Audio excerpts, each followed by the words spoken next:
everyone, welcome to Watch It Paint It. Today I'm painting a new Kickstarter game coming up that's called Monster Slaughter. This is by Ankama Games. It's pretty different to anything I've played before. You play as the sort of villains as a team of monsters and you're harassing the humans in the game. I've not played it yet. They have really kindly sent me a review copy, so not only do I get to paint this, I will get to play it and I'll be able to tell you in future videos what I thought of it. So I went a little bit on autopilot without really thinking about it and chose one of the humans straight away, thinking, oh, I'll paint one of the heroes, that's interesting for everyone. Remembered later that you play the monsters in this game, but what's done is done, and we've started and I've picked the cheerleader. I've got no real idea why I picked the cheerleader first.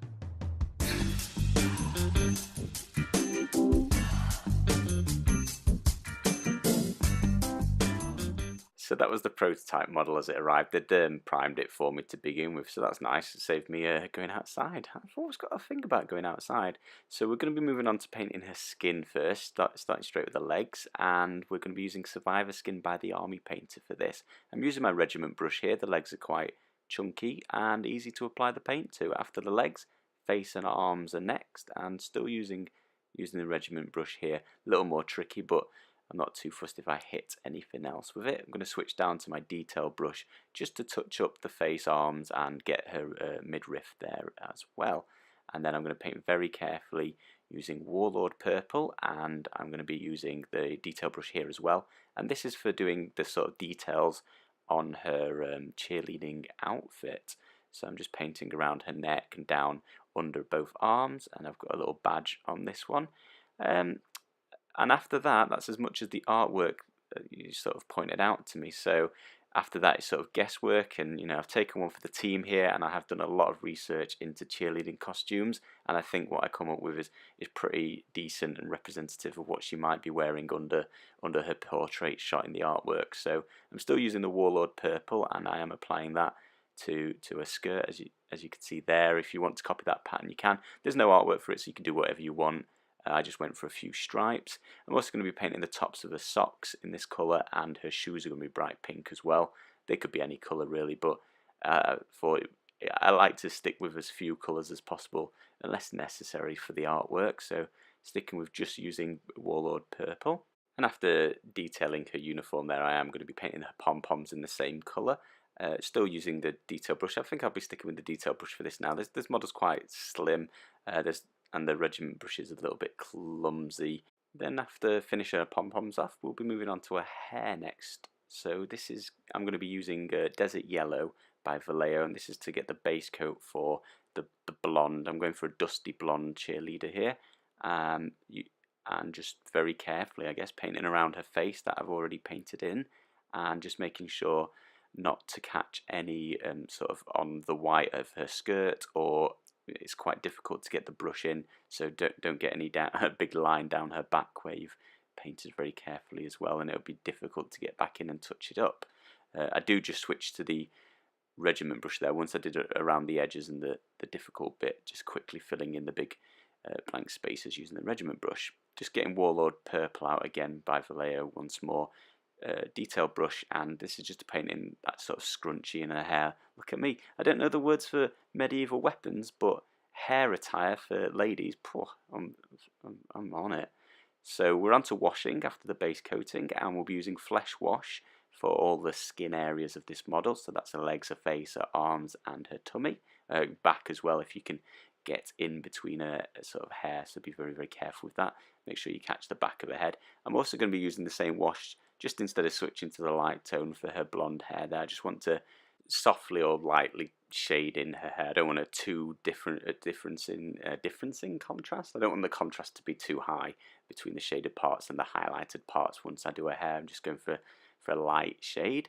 After finishing with the Flesh Wash, we're going to be using Jumpsuit Shader. That's by the Army Painter as well, and this is their red shader. I've sort of torn between using this one and the Toxic shader that I've got, which is the purple one, so I don't know which would be better. I've sort of gone pinky red instead of pinky purple, so you guys could experiment or let me know in the comments below which you think might have been better. Once all the shading's dry, that was just two shaders, job done. I'm going to be using White Primer by Vallejo, and this is just to highlight up all the white parts of the model. So they primed it for me in a sort of just off white. I think you can see the differences. I haven't applied any shader to the white, and you can see it's sort of the bright white is considerably more, it's standing out compared to that greyish white. So this is working quite well at highlighting up the white parts of the model here. So I had applied a light shader to the underside of her skirt and her sort of shorts, which in hindsight, that's a bad idea. Don't apply any light or dark shade of brown to the underside of this model. I'd paint it in a very, very pale grey to begin with, and then highlight that back up to white. That's what I should have done there. So we're on to highlighting up the hair, and I'm using Bony Spikes by the Army Painter. I'm using the detail brush again, and I'm just going to paint on all the sort of standout strands of her hair, clumps, lumps, bumps, no, not bumps, clumps of hair that you can see. After that, I'm going to take 50% Bony Spikes and 50% white primer, mix those two together, get a lighter tone. I'm going to paint an even thinner line on all of those places where I highlighted before. I really, really quickly realised that this was quite a harsh transition, which is why I jumped 50-50. I'm going to be using a glaze to sort of blend these together. And here you go. In case you're not used to using glaze medium, I'll just demonstrate what I'm going to do. So I'm taking a tiny, tiny bit of Bony Spikes and quite a lot of this glaze medium by Vallejo, and I'm just going to mix it in even less than I took, so maybe about 10% Bony Spikes to 90% glaze medium there. I'm using a brush that I don't care too much about because this stuff's going to get slurped up and go inside the ferrule, so I don't love that, so I'm not going to use one of my favourite brushes for that. So I'm just thinly applying this to all areas of her blonde hair, and I may need 2 coats depending how this looks once it's dried, and it will take a long time to dry in my cold house. Once that is dry though, you can see the blondes blended much more evenly, looks more like a light tone dusty blonde now. So we'll take back out Warlord Purple and continue the highlighting of her pom-poms. So I'm just using my detail brush and applying a thin line along all the raised edges of this pom-pom, just to try and give it a 3D lighting effect. And that's all I'm going to do to the highlighting of the pom-poms, just a really, really subtle highlight, just bringing it back up to the base colour. And I think the wash has settled really, really well on these pom-poms. It's gone deep and sort of right at the bottom where the light would be hitting at least. So I'm just hitting all the edges with a little highlight just to bring it up as realistically as I can.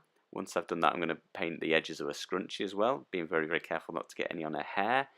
And then my memory is going to run out on my camera as it sometimes does, so apologies for that, but I just painted the edges of the socks and the shoes as well. Onto highlighting the skin, I'm going to be using Survivor Skin, and I'm just going to be painting in that base colour basically everywhere again, except where I think the shadows would have set. So that's in the back of her knee, around her kneecap, in sort of the highest part of her thigh where the skirt would be covering it. On her arms, I'm going to be doing the same, just painting back in that base colour, except in the deepest recesses of the model, so sort of in between all the muscles, and in between her fingers and her wrist, that sort of thing, and making sure I get all of her fingers on the pom-poms. I'm going to do the same on her chest, so the raised areas of her chest are going to get a highlight, and her sort of what do you call it, the neck bone. Pass. Somebody let me know what that's called in the comments. You wouldn't believe how well, if you've been watching me long enough, you would believe how often I get a brain freeze when recording the audio. Fall back on you guys to let me know what words are. So highlighting up her face there as well, nose, chin, cheekbone, forehead, the usual ears as well. After the Survivor Skin coat, we're going to go for another highlight level, and this is 50% Survivor Skin, 50% white primer, and I'm just going to be painting in a smaller area of each of those parts. So her thigh is going to get a smaller area blended in, where the light would be hitting most of her kneecaps. Same on her arms, so her biceps and her forearms, and all of her fingers are going to get this lighter coat. Her elbows as well, the light would be reflecting off of that.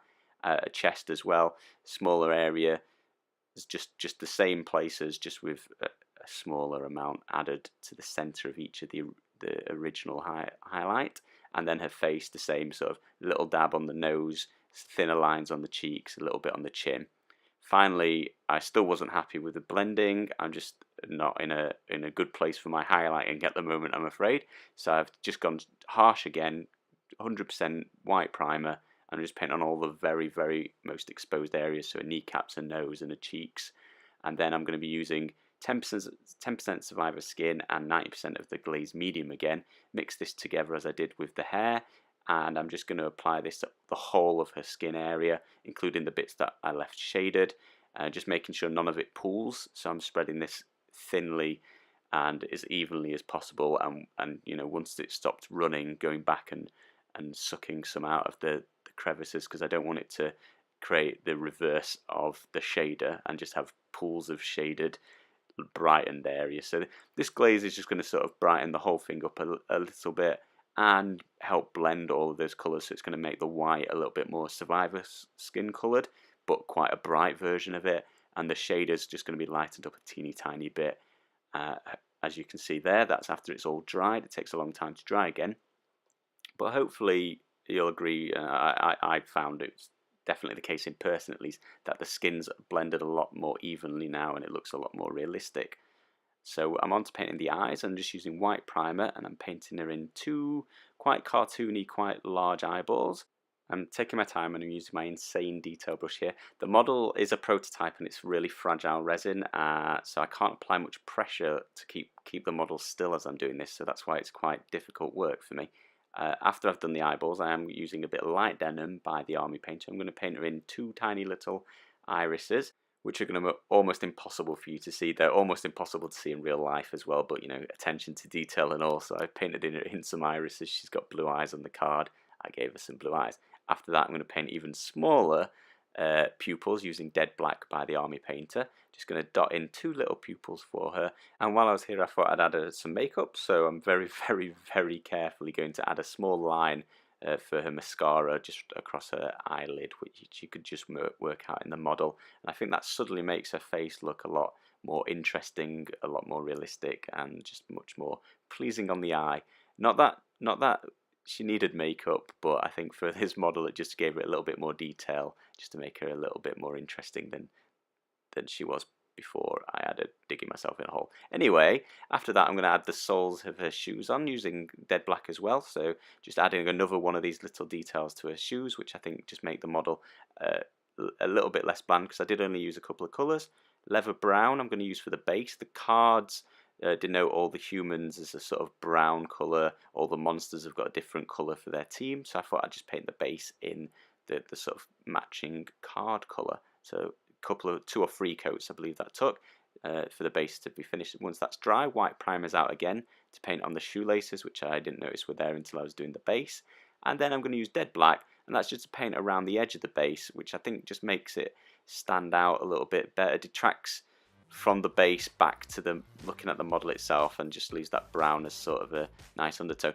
This model took me 1 hour and 26 minutes. I think it could have been a lot quicker than that. Unfortunately, it's a prototype, so it was very, very fragile, and I didn't want to apply too much finger work to it. So hopefully you enjoyed the video, hope it was informative for you. The Kickstarter will be starting on Halloween, and I'll put a link in the description below. Let me know if and what you'd like me to paint from this game. Thank you very much for watching.